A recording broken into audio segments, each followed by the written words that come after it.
the Houston Policeman Patrolmen's Union, the Fraternal Order of Police. This is Johnny Johnson. He is their president. Let's give them a warm hand and say thank you for what y'all do for this city. Good morning. I want to thank you all very much for being here today.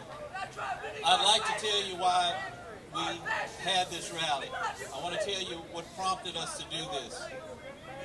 Last week we buried a Houston police officer, and on my way from the funeral I was going down 45, and I saw citizens on overpasses. I saw citizens on the side of the road.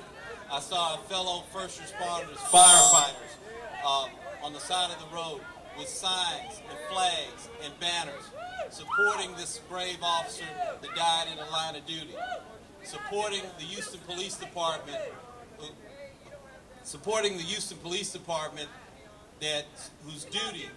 whose obligation is to protect you.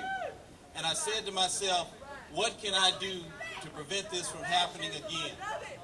What can I do to prevent criminals from killing police officers and from killing citizens? So what I did is we contacted some people that are of like mind, who are supporters of law enforcement, who are supporters of law and order, and I said, let's do a rally. Let's show the police department that we have the citizens' support.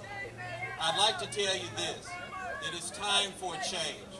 It's time to protect our citizens, and it's time to protect our police officers.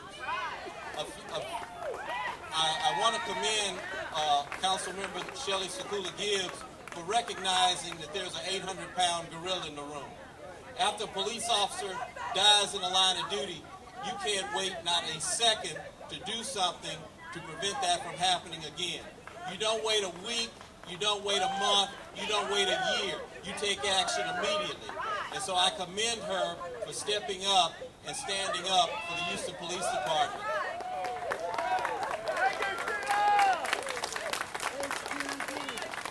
I would also like to say this. I beg to differ with my police chief that immigration, especially when it comes to the arrest of criminal, illegal aliens, falls on the federal government. It falls on everybody. I don't expect the federal government to protect me when I'm on the streets of Houston wearing a Houston police officer's uniform. Homeland Security starts at home, and this is our home.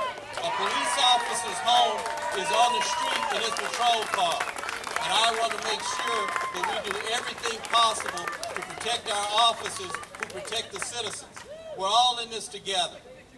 A couple of months ago, well, last month as a matter of fact, I put up some billboards, my union and I, to let citizens know how dangerous it is in the city of Houston and what's really going on. One of the points that we were going to put on the billboard was our don't ask, don't tell immigration policy, which hinders the Houston Police Department. We need intelligence. We need information. That's the only way we can address the crimes here in the city. And without this tool, it can get an officer killed. I want to say this. I want to say that the federal government has a program, 287G, that they will train police officers in enforcing immigration law. And we can tailor that to our needs here in the city to track down, hunt down, apprehend, and jail illegal alien criminals here.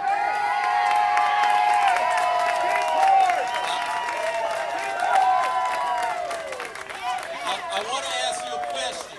What's the difference in MS-13 and Al-Qaeda?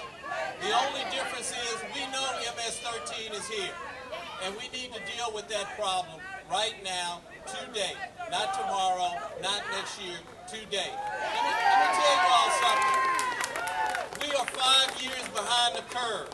After 9/11, you would think that the Houston Police Department would join forces with our military, with our federal and state governments in ridding the country of illegal drugs, terrorism, human trafficking.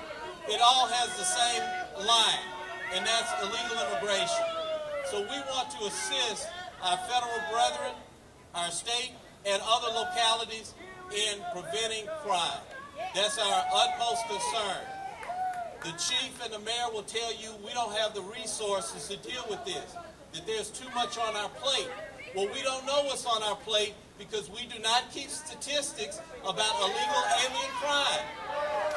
As a matter of fact, I have talked to police officers, and I'd like for you to, and they will tell you that they deal with illegal alien crime on a daily basis in their regular duties.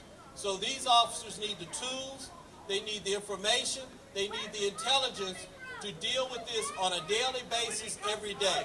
This is nothing new, what we do. And to say that we have too much on our plate, that's unacceptable. It is. It's unconscionable for our police chief to say this is a federal problem when a Houston police officer is killed in the line of duty by an illegal alien. I refuse to accept that. I refuse to accept that. And I'm not going to accept that. And my members aren't going to accept that. And the Houston Police Department isn't going to accept that, and you shouldn't either. Right now, in this day and time, I need a mayor and a chief that are going to stand up and not stand down.